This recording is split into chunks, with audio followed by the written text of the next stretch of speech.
नमस्कार दोस्तों, मैं सचिन कुमार अपने YouTube चैनल एमबीएस के सर पर आपका स्वागत करता हूं। दोस्तों, यूपी बोर्ड एनसीईआरटी पैटर्न पर आधारित इंटरमीडिएट का हम 4th चैप्टर पढ़ रहे थे। इस 4th चैप्टर के अंतर्गत हम पढ़ेंगे आज संधारित्र में संचित स्थितिज ऊर्जा। तो देखिए, इससे पहले हमने संधारित्र के बारे में पढ़ा था। पिछले वीडियो में संधारित्र की धारिता और उसको प्रभावित करने वाले कारक के बारे में हमने पढ़ा था।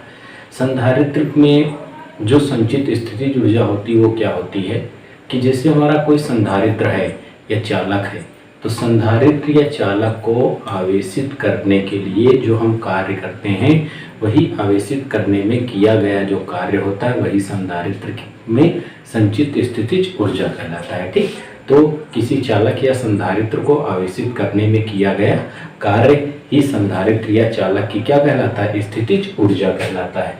हमने माना एक हमारा चालक है, ये चालक है और कैसा चालक है? निरावेशित चालक है। ये अगर हमारा निरावेशित चालक है तो निरावेशित चालक होने का मतलब है इसका जो आवेश है वो 0 है, और आवेश 0 है तो विभव कितना है? वो भी आपका 0 है। हमने माना एक निरावेशित चालक है जिसका आवेश और विभव दोनों क्या है? 0 है। जब इस चालक को हमने क्यों आवेश दिया? इस चालक को हमने कितना आवेश दिया? क्यों आवेश देने पर इस चालक को क्यों आवेश देने पर इस चालक का विभव जो होता है वो बढ़कर कितना हो जाए? V। चालक को क्यों आवेश देने पर चालक का विभव कितना हो जाए? V हो जाए। तो इस कंडीशन में पहले चालक का आवेश 0 था, फिर चालक का आवेश 0 था, विभव कितना था? 0।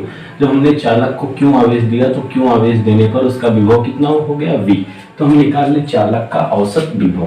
तो चालक का हम औसत विभव निकाल लेंगे। चालक का औसत विभव, तो जो चालक का औसत विभव हो जाएगा, औसत विभव बराबर क्या होगा? प्रारंभिक विभव प्लस अंतिम विभव। औसत पदों का योगफल बटे पदों की संख्या होता है प्रारंभिक विभव बटे प्लस अंतिम विभव बटे 2। ठीक, तो औसत विभव प्रारंभिक विभव कितना था? 0। अंतिम विभव कितना हुआ? V और बटे 2। तो औसत विभव कितना हो गया? V बटे 2। V बटे 2। हम लोगों ने पढ़ा है जो किया गया कार्य होता है, किया गया कार्य, किए गए कार्य को हम W से दर्शाते हैं, और किया गया कार्य जो W होता है, W बराबर होता है Q इंटू V। जहाँ Q होता है आवेश और V होता है विभव या औसत विभव। तो यहाँ से हम निकाल लें, इसलिए यहाँ से हम निकाल लें, इसलिए संधारित्र को आवेशित करने में किया गया कार्य बराबर संधारित्र को आवेशित करने में किया गया कार्य बराबर आवेशित करने में किया गया कार्य। तो संधारित्र को आवेशित करने में किया गया कार्य बराबर हो जाएगा W बराबर आवेश, दिया गया आवेश Q गुणे औसत विभव। औसत विभव तो आवेशित करने में किया गया कार्य W बराबर आवेश Q है और औसत विभव V बाई, तो ये हो जाएगा W बराबर हाफ Q V। अभी हम लोगों ने पढ़ा है, क्या पढ़ा है कि जो आवेशित करने में किया गया कार्य होता है, आवेशित करने में किया गया कार्य ही क्या कहलाता है? संचित स्थितिज ऊर्जा। तो संचित स्थितिज ऊर्जा बराबर आवेशित करने में किया गया कार्य, संचित ऊर्जा बराबर आवेशित करने में किया गया कार्य, अर्थात संचित स्थितिज ऊर्जा बराबर U बराबर W। तो U बराबर W के स्थान पर हम लोग कितना लिख सकते हैं? 1/2 Q V। तो ये संधारित्र में संचित स्थितिज ऊर्जा हो जाएगी, जहाँ Q हो जाएगा संधारित्र को दिया गया आवेश और V होगा उसका अंतिम विभव।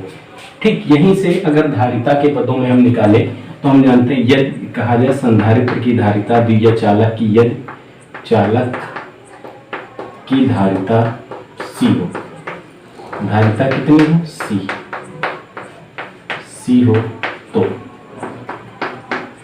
Q बराबर कितना हो जाएगा? CV। Q बराबर CV, तो इस Q के स्थान पर CV लिख सकते हैं। तो U बराबर कितना हो जाएगा 1/2 CV इंटू वी, और वी का गुणा वी से हो जाएगा, U बराबर हो जाएगा 1/2 CV स्क्वायर। ये भी संधारित्र में संचित स्थिति में ऊर्जा आ जाएगी। अगर विभव के पदों में निकालें तो V के स्थान पर यहाँ से हम V बराबर Q/CV लिख सकते हैं।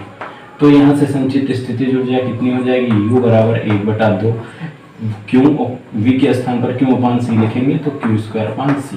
तो ये संधारित्र या चालक में संचित स्थिति ऊर्जा U बराबर 12QV, U बराबर CV और U बराबर 12CV² या U बराबर 12Q²/C। ये संधारित्र में संचित स्थिति ऊर्जा के संधारित्र का ऊर्जा घनत्व। देखिए संधारित्र का ऊर्जा घनत्व क्या होता है।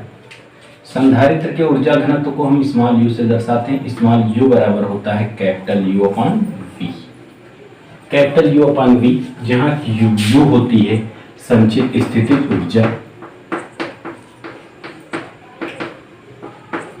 U होता है संचित स्थितिज ऊर्जा और V होता है आयतन। V होता है आयतन, ठीक। तो इसलिए हम यहाँ से अगर आयतन बराबर मान लें, आयतन V बराबर मान लें 1 मीटर क्यूब, तो क्या हो जाएगा यहाँ से, तो इस कंडीशन में U बराबर होगा स्मॉल u बराबर कैपिटल U, जहाँ स्मॉल u है संधारित्र का ऊर्जा घनत्व और U है उसमें संचित स्थितिज ऊर्जा। आयतन हमने कितना माना है 1 मीटर क्यूब, तो हम यहाँ से क्या कह सकते हैं कि संधारित्र के प्रति एकांक आयतन में जो संचित स्थितिज ऊर्जा होती है वही संचित स्थितिज ऊर्जा क्या कहलाती है, संधारित्र का ऊर्जा घनत्व कहलाती है। संधारित्र के प्रति एकांक आयतन में संचित स्थितिज ऊर्जा इस संधारित्र का क्या कहलाती है, ऊर्जा घनत्व कहलाती है। यहीं से अगर हम आगे बढ़े और इसी में मान लें एक संधारित्र की प्लेटों का क्षेत्रफल A, ठीक है। यहाँ से इसे हम मान लें समीकरण नंबर 1। यहाँ से कहा जाए यदि संधारित्र की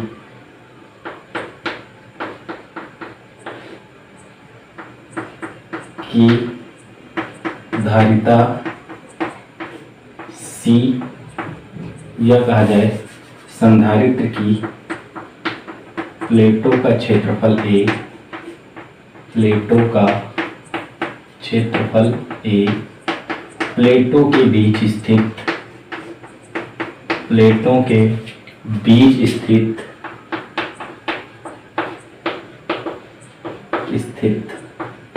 माध्यम का परावैद्युतांक K तथा प्लेटों के बीच की दूरी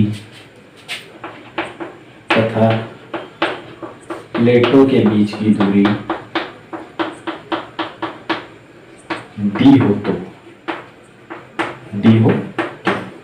संधारित्र की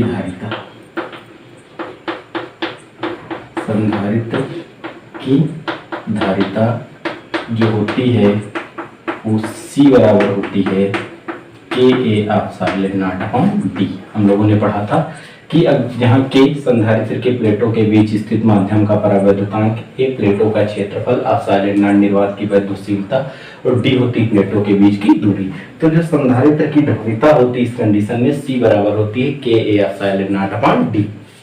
यहीं से अगर हम बात करें यदि प्लेटों के बीच का विभव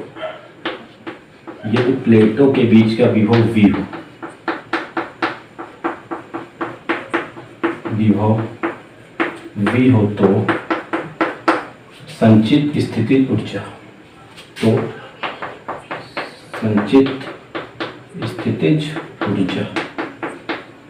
संधारित्र में संचित स्थितिज ऊर्जा U बराबर कितनी हो जाती है, 12CV²। C का मान रख दिया जाए, C का मान रखने पर कितना हो जाएगा, C का मान रखेंगे, संचित स्थितिज ऊर्जा U बराबर 1/2, C के स्थान पर कितना रखेंगे KA/0D और ये हो जाएगा V²। यहाँ पर V विभव है, ठीक है। इस U का मान उठा के समीकरण 1 में रख दें, U का मान समीकरण 1 में रखने पर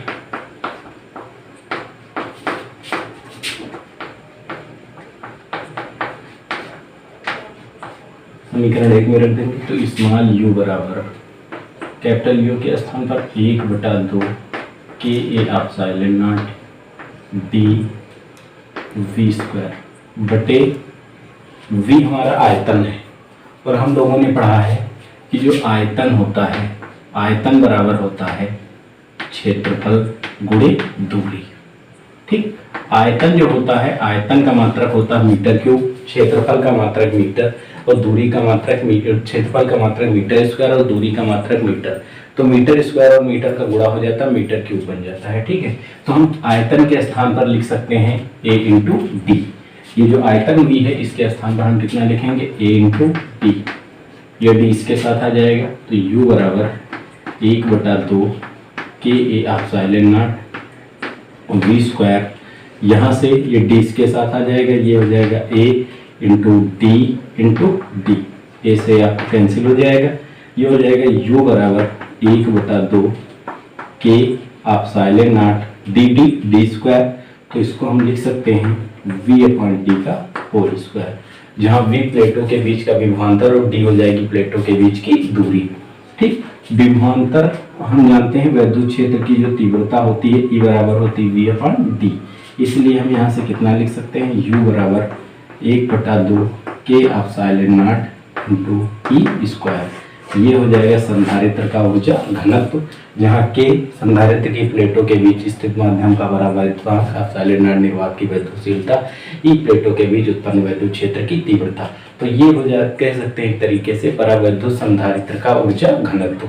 अगर हम वायु संधारित्र की बात करते हैं तो वायु के लिए के का मान कितना होता है, एक यहाँ पर रख देंगे एक, तो u बराबर कितना हो जाएगा 1/2 एप्सिलॉन नॉट ई स्क्वायर। तो ये हो जाएगी वायु संधारित्र का ऊर्जा घनत्व u बराबर 1/2 एप्सिलॉन नॉट ई।